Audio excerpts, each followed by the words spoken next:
Bonjour les troisièmes. Alors, nous allons commencer une nouvelle séquence.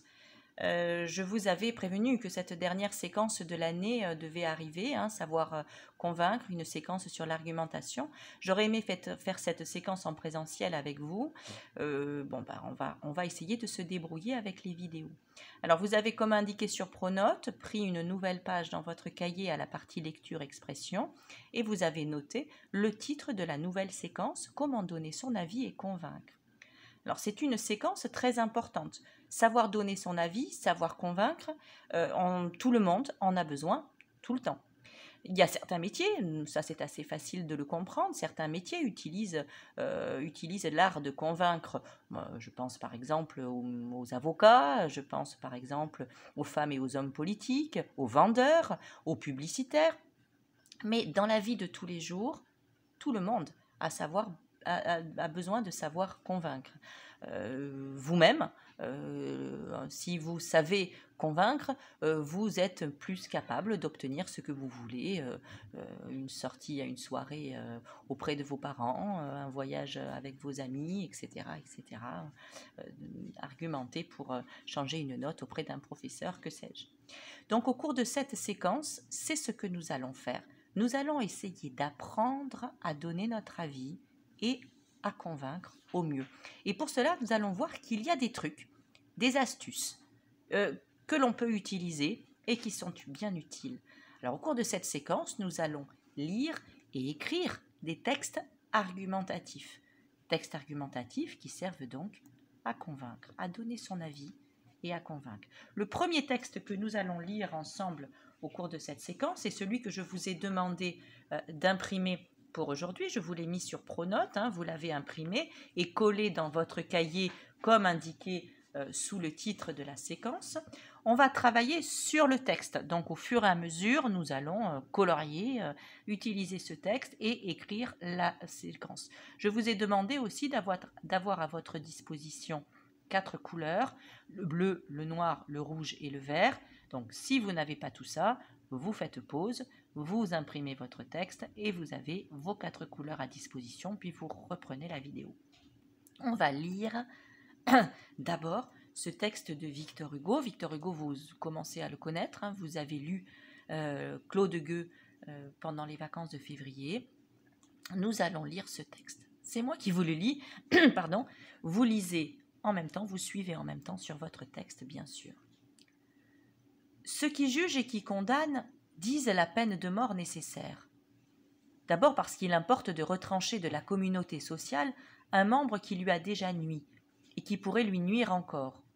S'il ne s'agissait que de cela, la prison perpétuelle suffirait. À quoi bon la mort? Vous objectez qu'on peut s'échapper d'une prison? Faites mieux votre ronde. Si vous ne croyez pas à la solidité des barreaux de fer, comment osez-vous avoir des ménageries? Pas de bourreaux, où le geôlier suffit. Mais, reprend-on, il faut que la société se venge, que la société punisse. Ni l'un, ni l'autre. Se venger est de l'individu, punir est de Dieu. La société est entre deux. Le châtiment est au-dessus d'elle, la vengeance au-dessous. Rien de si grand ni de si petit ne lui sied. Elle ne doit pas punir pour se venger, elle doit corriger pour améliorer. Transformer de cette façon la formule des criminalistes, nous la comprenons et nous y adhérons. Reste la troisième et la dernière raison, la théorie de l'exemple. Il faut faire des exemples. Il faut épouvanter par le spectacle du sort réservé aux criminels ceux qui seraient tentés de les imiter. Voilà bien à peu près textuellement la phrase éternelle dont tous les réquisitoires des 500 parquets de France ne sont que des variations plus ou moins sonores. Eh bien, nous nions d'abord qu'il y ait exemple. Nous nions que le spectacle des supplices produise l'effet qu'on en attend. Loin d'édifier le peuple, il le démoralise et ruine en lui toute sensibilité, partant toute vertu. Les preuves abondent et encombreraient notre raisonnement si nous voulions en citer. Nous signalerons pourtant un fait entre mille, parce qu'il est le plus récent. Au moment où nous écrivons, il n'a que 10 jours de date. Il est du 5 mars, dernier jour du carnaval. À Saint-Paul, immédiatement après l'exécution d'un incendiaire nommé Louis Camus, une troupe de masques est venue danser autour de l'échafaud encore fumant. Faites donc des exemples. Le Mardi Gras vous rit au nez. Bien. Voilà donc le texte de Victor Hugo. Il est extrait de sa préface d'un roman qui s'appelle Le dernier jour d'un condamné. Alors, Le dernier jour d'un condamné, c'est un roman un roman à la première personne, dans lequel Victor Hugo fait raconter à son narrateur sa vie entre le moment où il a été condamné à mort et le moment de son exécution. Donc, ça dure à peu près 5 semaines. C'est sous forme de journal intime à la première personne. Dans ce roman, pour ce roman, Victor Hugo a écrit une préface. Vous savez qu'une préface, c'est un texte qui figure avant le roman ou avant le texte important. Il est écrit quelquefois par un éditeur, il peut être écrit par un autre écrivain. Il est écrit quelquefois par l'écrivain lui-même. C'est le cas ici. Et Victor Hugo, en quelque sorte, explique son projet à l'intérieur de sa préface. D'abord, dans ce texte, nous pouvons nous demander, on va réviser que notre aujourd'hui, on va réviser les vocabulaires qui seront utiles pour le travail sur l'argumentation. Donc, je vais vous demander, de quoi ce texte parle-t-il? Quel est son sujet? Autrement dit, quel est son thème? Le thème d'un texte, c'est son sujet. C'est de quoi il parle. Alors, le thème, ici, on l'a bien compris, ça parle de la peine de mort. Le thème de ce texte est la peine de mort.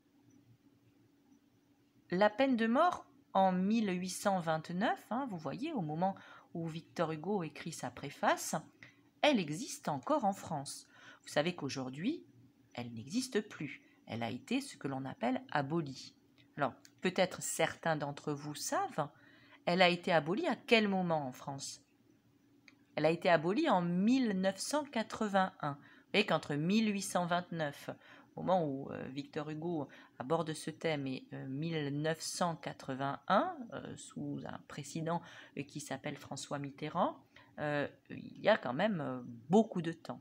Il y a beaucoup de temps au cours duquel les gens se sont disputés, ont argumenté les uns et les autres, les partisans de la peine de mort, ceux qui étaient pour et qui voulaient conserver la peine de mort, et les opposants à la peine de mort, ceux qui étaient contre et qui voulaient abolir la peine de mort. Est-ce que la peine de mort existe aujourd'hui encore dans le monde? Alors, oui, dans un certain nombre d'États, la peine de mort existe encore, dans des États comme les États-Unis. Dans certains États des États-Unis, il y a la peine de mort, mais également, je sais pas moi, en Afghanistan, en Chine, en Arabie Saoudite. Dans d'autres États, la peine de mort en Inde, dans d'autres États, la peine de mort est encore en vigueur. Mais il y a quand même une majorité d'États qui ont aboli la peine de mort. Une fois qu'on a le thème de son texte, je vais vous demander quel est l'avis de Victor Hugo dans ce texte. Autrement dit, quelle est sa thèse? Alors le thème du texte, c'est son sujet. La thèse d'un texte, la thèse, c'est l'avis de l'auteur. Alors qu'est-ce qu'il défend ici comme avis? Alors Victor Hugo pense, on l'a bien compris, le texte est assez clair, qu'il faut abolir la peine de mort. Et donc du coup, dans son texte, il va essayer de prouver, de défendre cette idée, de convaincre les gens qu'il faut abolir la peine de mort. Et nous, on va étudier comment s'y prend-il pour convaincre les gens, quels sont les trucs et les astuces que Victor Hugo utilise pour convaincre de sa thèse. Première remarque, dans n'importe quel texte que nous avons lu depuis le début de l'année, on se pose la question, qui? Qui parle à qui? Autrement dit, quelle est la situation d'énonciation? Quelle est la situation de communication? Vous vous souvenez, une situation d'énonciation, on en a déjà parlé, c'est le moment de la communication, c'est-à-dire qui parle à qui, où est-ce que ça se passe, à quel moment ça se passe. Et pour qu'il y ait situation de communication, il faut que les gens soient ensemble, dans un même lieu, à un même moment. On va chercher dans ce texte, s'il vous plaît, les indices de la situation d'énonciation. Vous allez prendre votre stylo noir. Voilà, vous prenez votre stylo noir et vous allez dans votre texte, entourez en noir toutes les marques des premières et deuxièmes personnes qui sont les personnes des indices de la situation d'énonciation, qui sont les marques de ceux qui parlent à qui. Qui parle à qui? Cherchez dans votre texte si on a ces indices de la situation d'énonciation dans les personnes. S'il vous plaît, donc allez-y, vous faites pause, vous faites votre travail, moi je vais continuer ma vidéo, vous rallumez votre vidéo pour voir la correction, bien évidemment. Faites pause. Ok, voilà. J'ai maintenant moi aussi entouré sur mon texte et on remarque qu'on a effectivement une abondance de cette première et deuxième personne. Alors, si on regarde bien, on a des vous dans le début du texte et puis on a des nous dans la fin du texte, avec ici également un déterminant possessif qui est la marque de la première personne. Alors, on va se demander bien évidemment qui, et puis ici aussi un déterminant, qui sont ces vous, qui sont ces nous. C'est l'important de se demander qui parle à qui. Peut-on identifier ces pronoms? Si je reviens sur mon texte, je vais chercher d'abord à identifier et on va parler d'abord du vous. Alors, qui est ce vous? On a des informations supplémentaires que vous encadrez en noir et qui vont nous aider justement à repérer qui est ce vous. Alors, ce vous semble, dès le début du texte, indiquer, on a les gens à qui on s'adresse dans ce texte, ceux qui jugent et qui condamnent.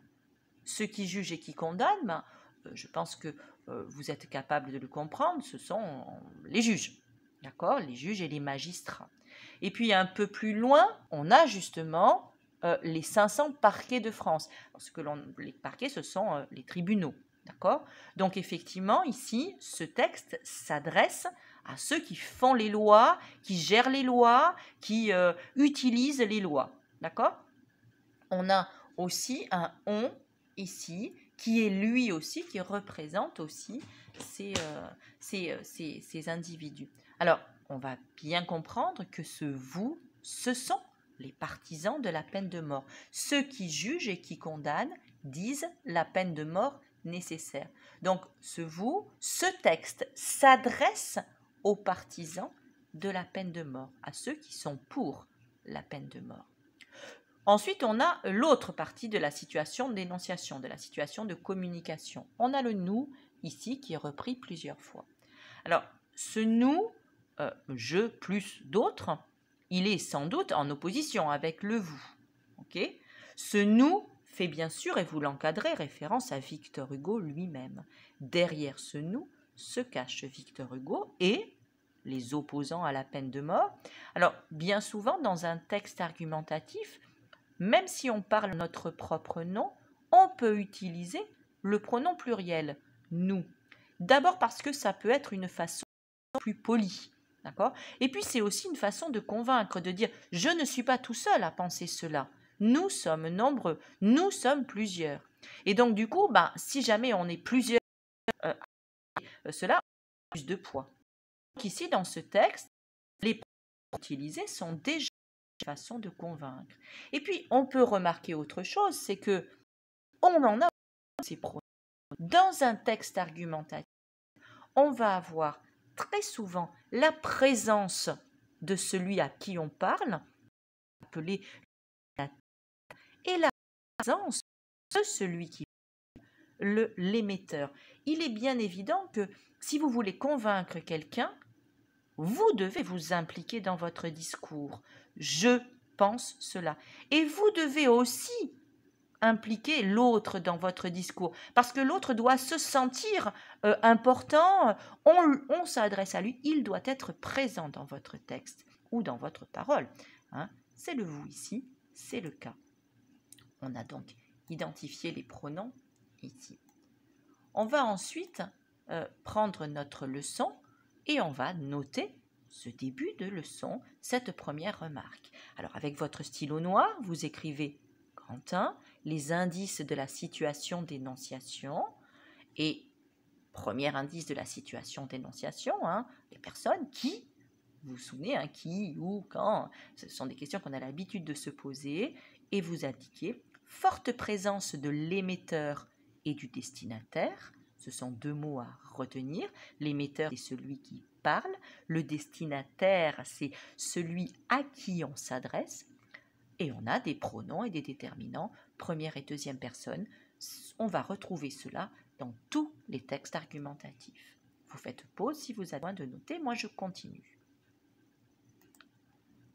On va ensuite se demander quels sont les autres indices de la présence dans ce texte de l'émetteur et du destinataire. Est-ce que Victor Hugo n'a fait que utiliser les pronoms, vous et nous, ou bien est-ce qu'il y a d'autres indices? Et un des indices de la présence d'un émetteur et d'un destinataire, ce sont les types de phrases. S'il vous plaît, les types de phrases dans le texte, vous prenez votre stylo rouge et votre stylo noir, et avec ce stylo noir, vous allez repérer les types de phrases, peut-être entourer les points de ponctuation.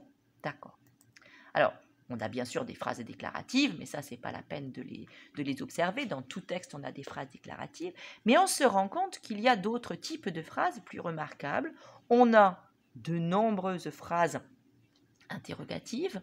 Vous les voyez ici. Je les ai mis en caractère gras en noir et je les ai soulignés. On a également des phrases exclamatives. On a des points d'exclamation ici. Et puis, transformer de cette façon la formule des criminalistes, on a des phrases, je vous rappelle, injonctives ou impératives, pardon. J'ai différencié un petit peu, j'ai mis en noir et en noir clair, en gris ici, ce qui représente le destinataire en noir et ce qui représente l'émetteur en gris. Donc, deuxième remarque, si j'écris une histoire, je n'utilise pas les phrases interrogatives, exclamatives ou très peu. Je les utilise dans les dialogues. Dans un texte argumentatif, si je veux convaincre quelqu'un, je dois m'impliquer et impliquer mon destinataire, et donc je vais utiliser beaucoup les phrases interrogatives, injonctives, exclamatives. On va le noter s'il vous plaît. Qui? Forte présence de l'émetteur et du destinataire par les pronoms et les déterminants première et deuxième personne, et vous ajoutez par des types de phrases interrogatifs, injonctifs, exclamatifs. Ok, on va continuer à repérer la situation d'énonciation dans un texte, et elle est très importante, cette situation, si je veux convaincre. Parce que si je veux convaincre, je dois être avec celui avec qui je parle, dans un même lieu, dans un même moment. Il ne me viendrait pas à l'idée, par exemple, d'aller convaincre des hommes préhistoriques. Il ne me viendrait pas à l'idée... Vous voyez, donc il faut forcément que ce soit important, un sujet qui concerne tout le monde, qui concerne au même moment, dans un même lieu. Ok, donc les deux questions que nous allons nous poser maintenant, c'est quand et où, question que nous avons l'habitude de nous poser, toujours pour notre situation d'énonciation. On va retourner dans le texte et on va aller vérifier, alors quels sont ces quand et ces où dans le texte ici. Alors on a, c'est assez facile, on a quand, on a la date ici qui était indiquée dessous, 1829, le destinataire et l'émetteur sont à un même moment, et il y a même une date encore plus précise, le 5 mars, c'était il y a 10 jours. Donc on est vraiment ensemble, en même temps, et où on est vraiment dans un lieu commun, on s'intéresse à notre le destinataire et émetteur s'intéressent à leur pays, la France. D'accord? Donc effectivement ici, excusez-moi, on a une situation d'énonciation très précise, avec un même lieu et un même moment. Mais on va continuer notre travail s'il vous plaît, donc vous notez tout cela et vous faites pause si vous avez besoin de faire pause. Nous allons continuer notre étude de ce texte en essayant maintenant de voir comment ce texte est construit.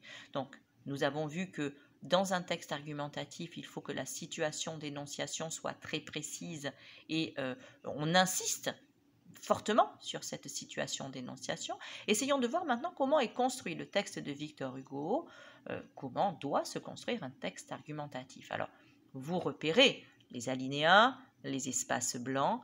C'est quelque chose dont nous parlons depuis le début de l'année également. Un texte argumentatif, bien évidemment, se construit en paragraphes. Et on note ici 3 paragraphes importants. Le chiffre 3, c'est sans doute le chiffre le plus équilibré pour convaincre. 3, c'est, on va dire, presque le chiffre magique dans un texte argumentatif. Alors, on va regarder, je vais vous demander de prendre votre stylo bleu maintenant et de séparer, de faire apparaître sur votre texte les 3 paragraphes en tirant des traits en bleu sous chacun des paragraphes et en numérotant, s'il vous plaît, toujours en bleu, les parties. Vous faites pause, bien sûr. Voilà le texte corrigé. Donc j'ai séparé sur mon texte également au tableau ici les paragraphes. Je les ai numérotés. On voit bien, on fait donc bien apparaître nos 3 paragraphes avec un espace entre deux et un alinéa.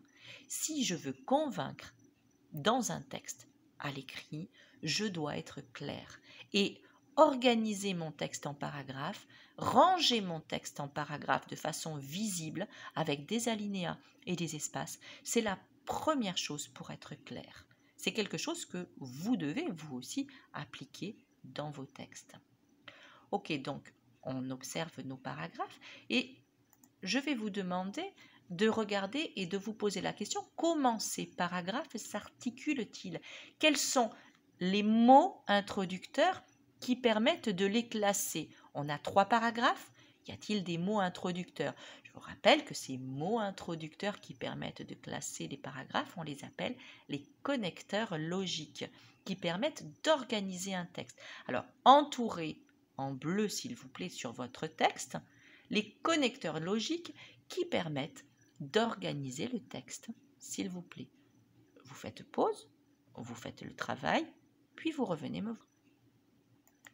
J'ai corrigé ici, j'ai repéré que Victor Hugo, au début de chacun de ses paragraphes, utilise un connecteur logique qui lui permet de ranger et d'organiser son texte. Ces connecteurs logiques qui permettent de ranger et d'organiser, ils sont extrêmement importants. Alors, on peut utiliser des connecteurs logiques très faciles, par exemple, d'abord, ensuite, enfin. Ici, il a changé un petit peu, d'abord, mais reste la troisième et la dernière raison. Ces connecteurs logiques, ils sont une façon de prendre mon destinataire par la main pour lui dire, tu vois, là, je suis dans mon premier paragraphe, je t'expose ma première chose. Là, ici, je suis dans le deuxième. Je dois être très précis pour convaincre, le plus clair possible. Et pour être clair, il faut être organisé, ne pas partir dans tous les sens. Et écrire son texte sous forme de paragraphe et présenter ces paragraphes par un connecteur logique. D'abord, enfin. On continue notre étude de l'organisation de ce paragraphe, toujours dans l'idée de se faire comprendre. Votre leçon, et vous notez en bleu de l'organisation du texte, texte ordonné, articulé de façon logique en paragraphe introduit, connecteur logique. Vous notez cela s'il vous plaît. Et vous l'écrivez en bleu, puisque sur votre texte, notre leçon est une espèce de légende en même temps du texte. Sur notre texte, nous repérons l'organisation en bleu. Donc vous faites pause si vous avez besoin de noter la leçon, puis vous revenez me voir et nous continuons. On va maintenant observer de plus près chacun de ces paragraphes. Comment sont-ils construits ? Qu'est-ce qu'on y raconte? Je vais relire par exemple le premier. Ceux qui jugent et qui condamnent disent la peine de mort nécessaire, d'abord parce qu'il importe de trancher de la communauté sociale un membre qui lui a déjà nui et qui pourrait lui nuire encore. S'il ne s'agissait que de cela, la prison perpétuelle suffirait, à quoi bon la mort? Et vous regardez, on voit bien que Victor Hugo donne d'abord la parole à son destinataire. Il le laisse parler, il lui laisse avancer son avis, son opinion. et les raisons de son opinion, les arguments de son adversaire. Premier argument de l'adversaire, il importe de retrancher de la communauté sociale un qui lui a déjà nui et qui pourrait lui nuire encore.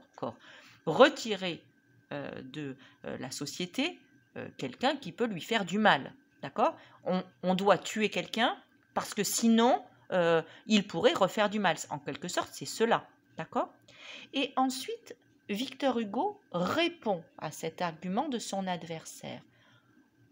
De façon évidente, Victor Hugo va organiser comme un dialogue, un faux dialogue, et d'ailleurs, on le voit avec les phrases interrogatives, un dialogue théorique, un dialogue rhétorique, un faux dialogue avec son adversaire. Pour ça, c'est quelque chose de très important. C'est sans doute l'essentiel. Pour convaincre quelqu'un, vous devez prendre en compte ce qu'il pense. Vous devez prendre en compte la thèse adverse pour réussir à convaincre. Si vous ne prenez pas en compte ce que pense l'autre, vous ne pouvez pas le convaincre. Donc Victor Hugo va faire cela dans ces 3 paragraphes. Regardez, à chaque fois c'est la même chose. Donc il dit ici, il faut enlever les gens, les partisans de la peine de mort disent, si quelqu'un a tué, il pourrait tuer encore, il faut donc le tuer. Non, il suffit de le mettre en prison. Oui, c'est vrai, si jamais c'est juste pour extraire quelqu'un de la société, la prison perpétuelle, ça suffit. Ensuite, ils reprennent les partisans de la peine de mort. Oui, mais bon, on peut s'échapper d'une prison. Bon, là, Victor Hugo leur dit non, là, votre argument ne tient pas la route. Hein. On a des zoos, on met des lions en cage. Si jamais. Non, le geôlier, c'est le gardien de prison. Hein, c'est cela. Pas de bourreau où le geôlier suffit. Ok.